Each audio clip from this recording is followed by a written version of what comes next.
Hi everyone, my name's Laura Darlington.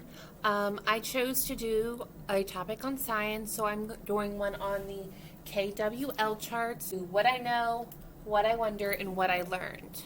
I chose the subject of matter, and I want to show you guys what I do for my primary students I have now. I like this chart because it works well for me. As you can see, I have it clearly labeled, but I also have my students' pictures that are magnetic, so I can stick them up here so they can know what they said, so I can write it up here. For example, say my friend Avery here knows that about matter that it is an object, so she knows it's an object, we'll write object. See the words and what they wonder. So Avery may wonder, and I usually do it in a different color, just kind of have some contrast, something interesting to keep it going, but they like to see their picture. They like to put it up there after they answer the question, and we fill the chart as follows. I chose a book for my primary students right now, which is on our TV, which is Matter Comes in All Shapes. So normally we'd read through the books, but before we do that, we usually go what I wonder about matter. A lot of times when you're hitting those primary students, they may not know anything about the subject yet. So what I do like about the KWL charts is that you get to find out what they already know, whether that's very little, nothing at all, and we can decide that, and we know that, and then we can see what they wonder what it actually is. So after we read the books, I usually target questions, things that are at least one that's specific to the text, one that lets them know, something that they found, or they're listening to key events. But at this age, I do multiples because I'm reading it to them aloud. I'm writing it for them.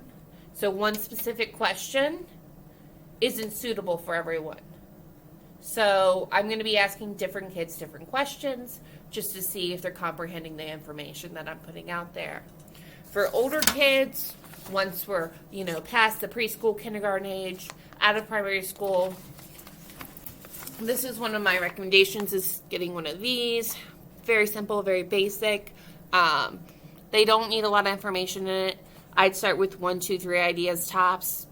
As they get older, obviously, their writing and development skills get better so they can continue to write, continue to know what they're doing. And my favorite one I found, which I cannot take credit for this, I found it on Teachers Pay Teachers, and it's my favorite because it's what I think I know, what I want to learn, yes I was right, misconceptions, and I wonder. And I feel like this is great for older students because it gives them the opportunity to go through a process of growing. So even with my friends who are older, I recommend doing things that have not only the visual presence and having discussion and vocalizing in class, but having hands-on experiences that allow the students to actually get the idea of what they're doing, putting it in practice as much as you can for the subject of matter. For my little guys, I would do an ice experiment from solid to liquid. Usually I do a water cycle kind of experience in a baggie, draw on it, put it in the window. And like I said, we'll reiterate constantly. We constantly, with my little guys, we will read a book 3, 4, 5 times in a 2-week period, constantly going over it because we want them to have that recall. And if we talk about it once, that's great, but what are the chances that they're going to be able to retain that information? Like I said earlier, I do like doing with my little guys the pictures because it lets them see themselves up there. It gives them a purpose of, oh, it's my turn next. My picture's going up there. She's calling on me. She wants to know what I think. She wants to know what I wonder about. She wants to know what I know. And it makes them feel special to see their picture up here. And even my kids who don't like talk and answer questions, when their picture goes up on this board, they're ecstatic. I'm like, okay, I haven't heard from this person yet. This is who's going up on the board next. Let me ask you, what do you know about the subject matter? What do you think it is? What do you wonder about? And then what did we learn from the video? Did you recall, what happens when the ice sits out in the sun? Well, it turns back into a liquid. While these are not a replacement for hands-on activities, they are a good idea just to let you know what your kids know. It gives you a jumping off point. Okay, do my kids know anything about the subject? Is it brand new? Oh, they do know something about this subject. Or am I starting from the ground up?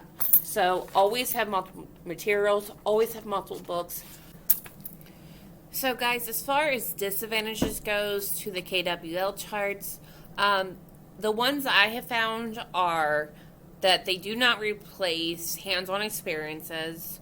They're great for that jumping off point like we talked about, to kind of figuring out what they know, what they wonder about, what they need to learn, exactly to pinpoint where we're at, but it doesn't replace the learning from the books. It doesn't replace our textbook. It doesn't replace hands-on activities and experiences. And all of those aspects go into the KWL chart, but it doesn't replace those activities. So while we are reading the text and we're doing those experiences, keep in mind this is not going to do any good if you're not supplementing this chart with those other things. So it gives you a more detailed look at where your kids are. For older kids, you could do the same 3 questions for comprehension and intention and cover all of those areas. But for my little guys, I'm going to need a lot more than 3 questions because I'm verbally writing it. So for older students, it's great because you can send them off with this piece of paper and go have the 3 questions printed already down. They can write it in and answer it. For the little guys, you're going to be doing a few more questions, a lot more work involved, but it's totally worth it. Thanks, guys.